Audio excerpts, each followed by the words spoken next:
Good morning students. मैं Neetu madam आज से आपकी एजुकेशन की क्लास स्टार्ट करती हूँ। सबसे पहले क्लास 12th में आने के लिए आप लोगों को हार्दिक शुभकामनाएं। आज हमारा एजुकेशन में फर्स्ट चैप्टर है आपका वैदिक कालीन शिक्षा। क्या है लेसन का नाम? वैदिक कालीन शिक्षा। ओके बच्चों।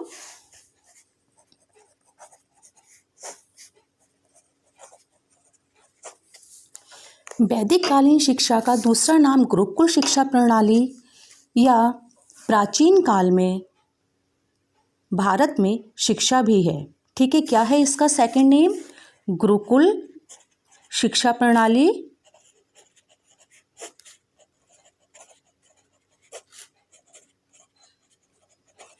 या प्राचीन भारत में शिक्षा।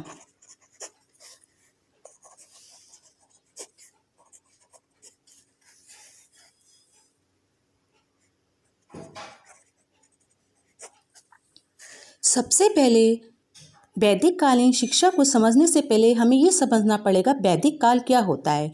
वैदिक काल उस काल के लिए कहते हैं जिस काल में हमारे वेदों की रचना हुई है। वेदों के अलावा उस काल में उपनिषद, पुराण इत्यादि की भी रचना हुई है। आप सभी को मालूम होगा, विदित होगा कि हमारे वेद 4 हैं। वो 4 वेद कौन कौन से हैं? सबसे पहले है आपका ऋग्वेद। ओके। दूसरा वेद है आपका यजुर्वेद। कौन सा वेद है दूसरा? यजुर्वेद। तीसरा है आपका अथर्ववेद। कौन सा है? अथर्ववेद। एंड फोर्थ है आपका सामवेद। ओके स्टूडेंट्स, इस काल में जो वैदिक काल में हमारा समाज था उसमें वर्ण व्यवस्था एवं आश्रम व्यवस्था भी विद्यमान थी। आश्रम व्यवस्था क्या होती थी? आश्रम व्यवस्था में के अंतर्गत एक व्यक्ति की सामान्य आयु 100 वर्ष उस काल में मानी जाती थी कि एक व्यक्ति लगभग 100 वर्ष तक तो जीवित रहता ही है। ठीक है, तो जो आश्रम व्यवस्था थी उस काल में वो 4 भागों में विभाजित थी। आश्रम व्यवस्था 4 कालों में विभाजित थी। सबसे पहले फर्स्ट था ब्रह्मचर्य आश्रम। क्या था हमारा? ब्रह्मचर्य आश्रम। ओके। ब्रह्मचर्य आश्रम की आयु थी 25 वर्ष की उम्र तक। 25 वर्ष की उम्र तक, मतलब जब तक बालक 25 साल का नहीं हो जाता था तब तक वो आयु उसकी ब्रह्मचर्य आश्रम कहलाती थी। दूसरा था गृहस्थ आश्रम। क्या था दूसरा? गृहस्थ आश्रम। ये होती थी 25 से 50 वर्ष। तीसरा था वानप्रस्थ आश्रम। क्या था तीसरा? वानप्रस्थ आश्रम। इसकी आयु मानी जाती थी 50 से 75 वर्ष। क्या थी इसकी आयु? 50 से 75 वर्ष। फोर्थ था संन्यास आश्रम। क्या था फोर्थ? संन्यास आश्रम। इसकी आयु थी 75 से मृत्यु तक, व्यक्ति की मृत्यु। जब तक व्यक्ति की मृत्यु नहीं हो जाती, चाहे वो 100 का हो, 120 का हो, 90 का हो, तब तक की आयु 75 वर्ष। तो समय पहले आपको ये जानना होगा कि ब्रह्मचर्य आश्रम क्या होता था। ब्रह्मचर्य आश्रम वो बच्चे की एज कहलाती थी जब बच्चा गुरुकुल में जाकर शिक्षा प्राप्त करता था। गृहस्थ आश्रम जब वो बच्चे की आयु 25 वर्ष की हो जाती थी तब वो विद्या प्राप्त करके अपने घर आ जाता था और उसके विवाह संस्कार इत्यादि कार्य संपन्न होते थे और वो एक गृहस्थ का जीवन बिताता था। वो कहलाता था गृहस्थ आश्रम। जब व्यक्ति की आयु 50 वर्ष की हो जाती थी, 50 वर्ष का हो जाता था, अपने जो गृहस्थ के कार्य हैं उनसे निवृत्त हो जाता था, तब वो वन की ओर प्रस्थान कर देता था। तो ये कहलाता था वानप्रस्थ आश्रम, लेकिन इसमें वो अपने परिवार के संपर्क में रहता था। उसके बाद आता है संन्यास आश्रम। संन्यास आश्रम में क्या होता था? व्यक्ति वन में फिर बिल्कुल संन्यास ले लेता था। उसे अपने परिवार इत्यादि किसी से कोई मोह माया उसको नहीं रहती थी व्यक्ति के लिए। अब है वैदिक काल में जो शिक्षा का अर्थ था वो क्या था? वैदिक काल में शिक्षा का अर्थ।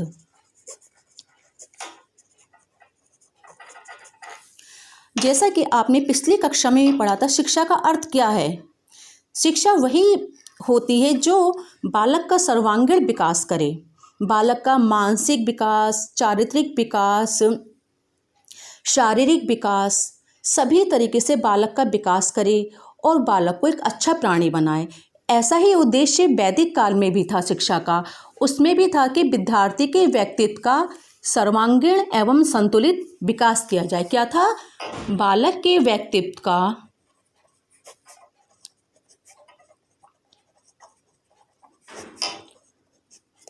सर्वांगीण एवं संतुलित विकास।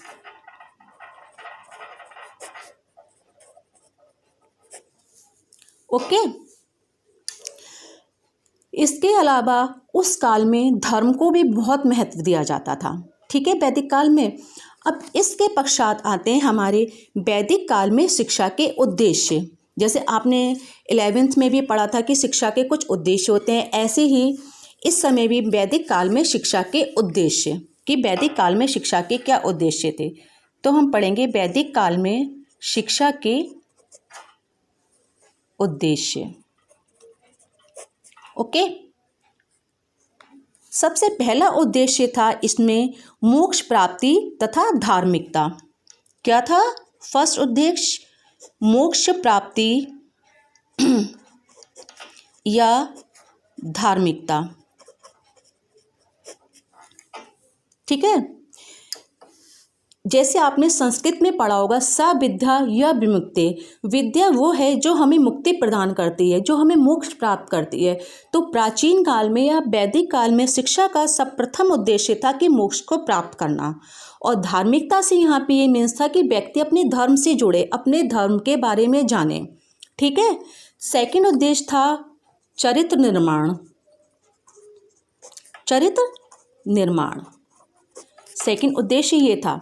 व्यक्ति कितना भी विद्या प्राप्त कर ले लेकिन उसका चरित्र अच्छा नहीं है, भाई हम कितनी भी विद्या प्राप्त कर लें लेकिन चरित्र अच्छा नहीं है तो फिर वो विद्या हमारे किसी काम की नहीं है। ऐसे ही वैदिक काल में बच्चे के चरित्र को सब में ज़्यादा महत्व दिया जाता था। ये चरित्र का स्थान सबसे ऊंचा माना जाता था। तो उस काल में भी बच्चे को जो शिक्षा प्राप्त दी जाती थी, जो शिक्षा प्रदान करते थे, उसमें बच्चे की वो शिक्षा ऐसी होती थी कि उसमें अच्छे चरित्र के गुण विकसित हो सकें। ठीक है। उसमें जो हमारे नैतिक मूल्य हैं कि हमें हमेशा सत्य बोलना चाहिए, अहिंसा के मार्ग पर चलना चाहिए, हमें चोरी नहीं करना चाहिए, ऐसे गुणों पर बल दिया जाता था। ठीक है। उसके बाद है हमारा चित्त वृत्तियों का निरोध। क्या है थर्ड उद्देश्य? चित्त वृत्तियों का निरोध।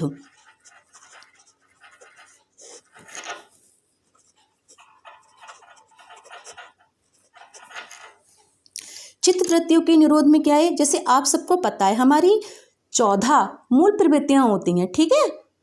जो हमारी मूल प्रवृत्ति होती हैं वो हमारे जन्म से ही होती हैं, हम उनके वशीभूत होकर बहुत सारे कार्य करते हैं। तो उस काल में ये बताया जाता था कि हम अपनी मूल प्रवृत्तियों पर कैसे कंट्रोल कर सकते हैं। ठीक है। जो मूल प्रवृत्तियां होती हैं वो हमारे संवेगों को प्रभावित करती हैं। ठीक है।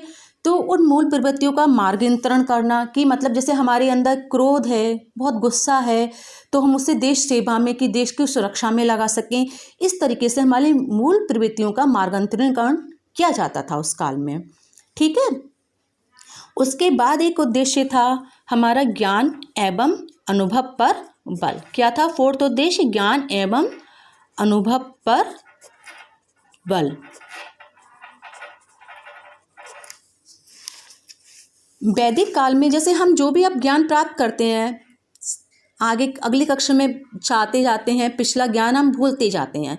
लेकिन उस समय वैदिक काल में शिक्षा का उद्देश्य सिर्फ ये नहीं था कि बच्चे कुछ पाठों को रट लें और वो परीक्षा पास कर लें, बल्कि था कि जो भी ज्ञान है, जो भी ज्ञान वो प्राप्त कर रहे हैं, अपने जीवन में उस ज्ञान को आत्मसात कर लें। ठीक है। फिफ्थ था आध्यात्मिकता का विकास। क्या था फिफ्थ उद्देश्य? आध्यात्मिकता का विकास।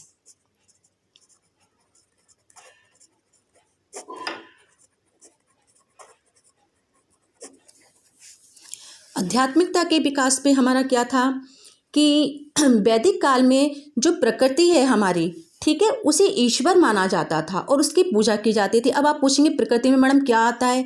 प्रकृति में हमारी पृथ्वी है, जल है, वायु है, सूर्य है, अग्नि है, इन सब की उस समय पूजा की जाती थी, ठीक है।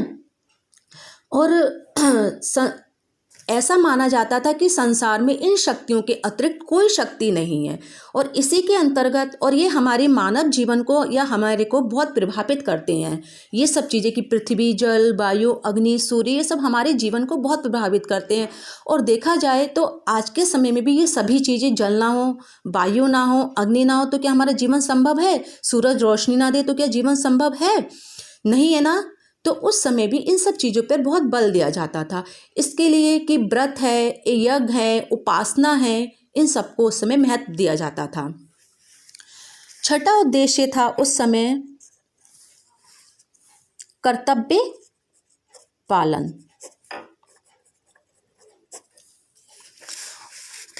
छठा उद्देश्य क्या था? कर्तव्य पालन।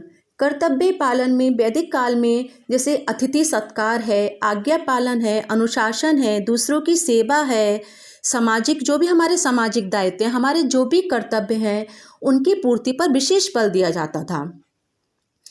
सही है, समझ में आया? कर्तव्य पालन के जो भी हमारे अपने कर्तव्य हैं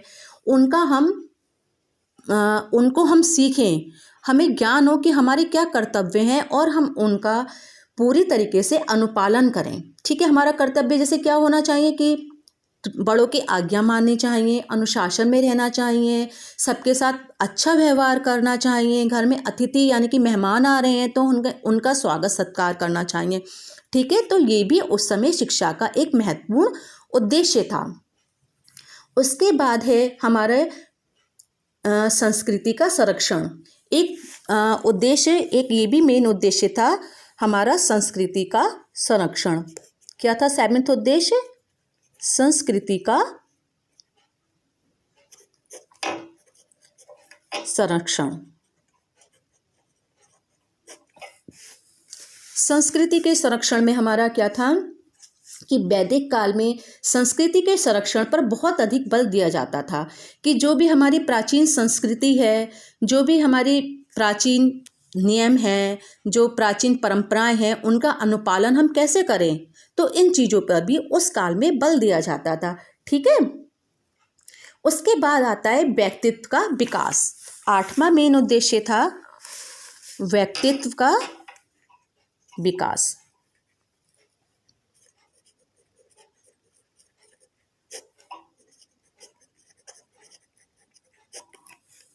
व्यक्तित्व के विकास में क्या था?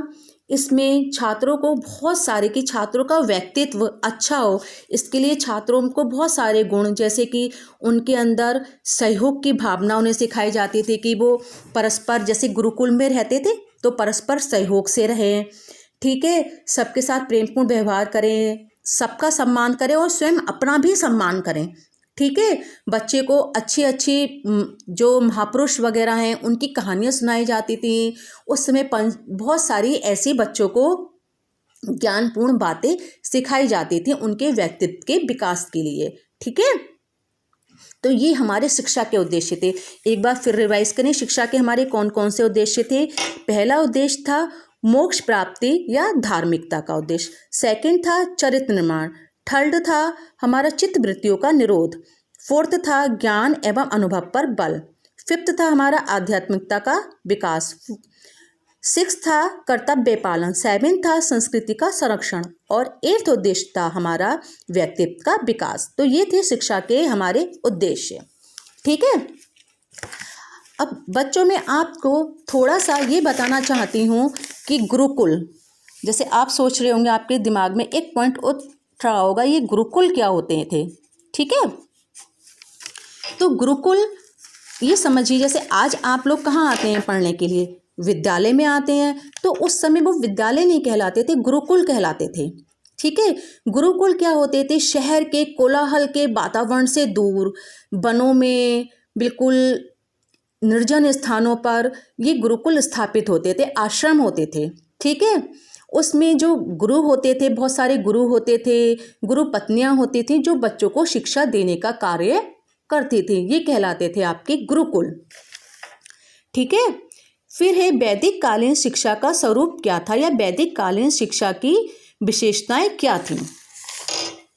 बच्चों आज मेरे को लगता है आज हमारा फर्स्ट डे है, तो आज के लिए बस इतना ही। ओके, इसमें आपको कोई भी डिफ़िकल्टी आए तो आप मुझे क्वेश्चन पुटअप कर सकते हैं।